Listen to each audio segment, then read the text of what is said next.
कसं काय सोलापूरकर तर आज होती डॉक्टर बाबासाहेब आंबेडकर जयंती, तर मी चाललो तो बघायला. गेल्या तितके मिरवणुका बघून मी तर येडाच झालो बघा. पहिल्यांदा डेकोरेशन तर एका चढीत एक केलते बघा, म्हणजे एक नंबर झालते सगळे डेकोरेशन बाबासाहेबांचे. विषय खोल पृथ्वी गोल केलते बघा, सगळं ओके मध्ये होतं.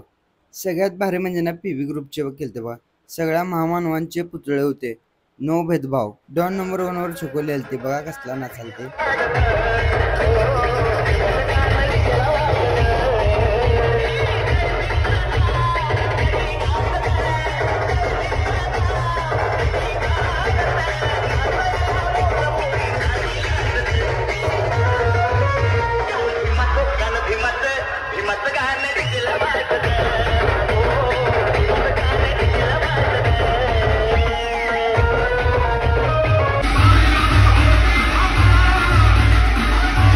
सरकार म्हणून पण आलते बघा. जर तुम्हाला पूर्ण व्हिडिओ बघायचा असेल तर आपल्या बायो मध्ये युट्यूबचं लिंक आहे, तर तिथे जाऊन बघू शकता.